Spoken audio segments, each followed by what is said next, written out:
Yeah, this is the challenge. A loved one falls ill, a loved one dies, a loved one leaves us, our house burns down. Things, tragic things happen. And of course, I'm not equating a house with a loved one, but just these are the things that happen in our lives. And they challenge us. It's very easy to believe in a beautiful, wonderful God when God is, showering me with lots of love and blessings and prosperity and health and all things good. It's a lot harder when not. And what I would say is two things. First of all, remember that the universe has no preferences.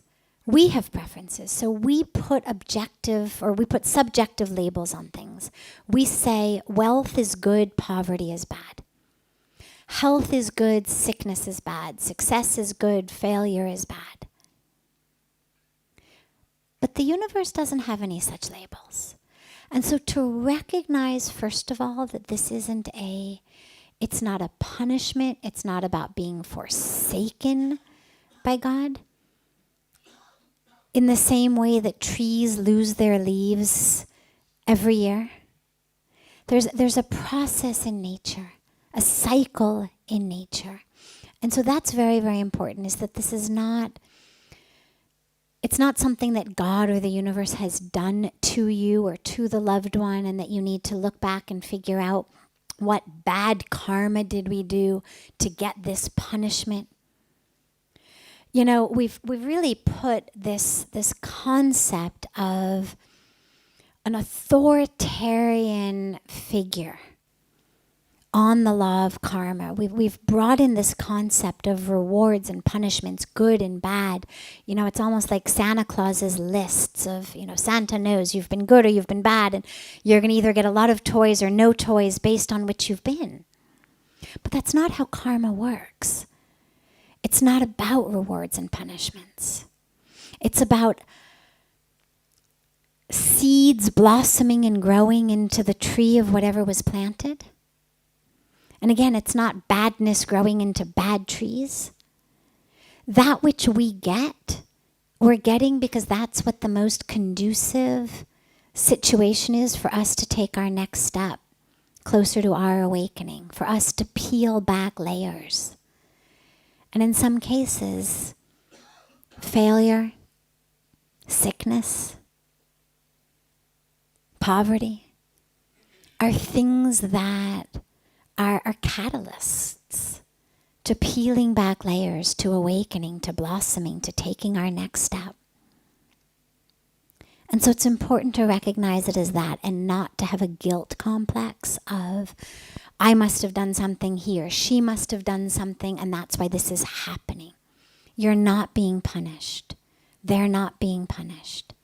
But this is what's before you. So somewhere there was a seed for this. And so the question is, okay, now that this tree is in our living room, how do we learn whatever lesson we need to learn from this? It's here for a reason. How do we use this experience to peel back whatever layers in us need to be peeled back? And have faith in the universe, in a wisdom in the universe. And also to have faith really in the possibility of healing. And I say this not because if you're good, you'll get healed or they'll get healed. It's so hard, our brains just do that. If I pray the right way, if I, chant the right mantras, or I give money in the right temple, I'm going to get a good blessing. And then we put these labels of it. But to just really remember that there is space for healing. And in some cases, that healing may come through the body being healed in miraculous ways, which I know I've seen many, many, many times, long beyond having any doubt of its possibility. Miraculous healings of the body. And I've also seen miraculous healings of the spirit as the body leaves us.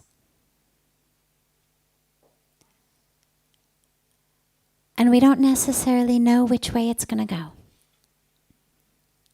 But all we can do is have faith, stay grounded, stay connected, hold on to the awareness of the presence of healing, knowing that the universe that makes seeds sprout and blossom and flower and give fruit knows exactly what to do.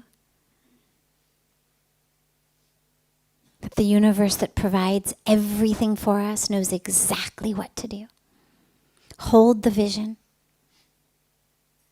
Hold that presence without a sense of guilt or punishment. Knowing that this is in your life again for a reason. And how can you use it? Your loved one will use it in a different way, but how can you use it to get closer to God?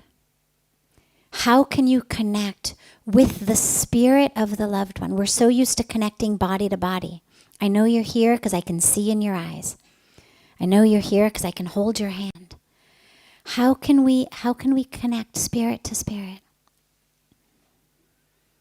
Well, in order to connect to that person's spirit, I can only do it from my spirit. You can't connect body to spirit. I have to connect from my spirit to yours. And that's the great opportunity. And when loved ones pass away, that's the challenge we always have. And that comes up so frequently, is what to do when the loved one has passed away. And of course, the teaching is the same. Connect spirit to spirit. That spirit is still there. But you're in a different situation. The loved one is still in the body. Well, at some point, they're going to pass away. Whether from this illness or 40 years from now or 80 years from now, depending on how old they may be. Or you'll pass away first. One of you is going to pass away first. It's a guarantee. So you might as well start practicing this now. Because it's a lot easier to connect to the spirit actually while you still have the person in physical form. We use the physical body to get into the spirit. I can look in your eyes and feel your spirit. So as long as you still have that, use it. And if you're blessed with a healing in the physical body, well, then you've got all that many more years to live as spirit to spirit in body. And if the soul leaves the physical body, well, you'll mourn the passing of the physical body, but you'll still have that deep connection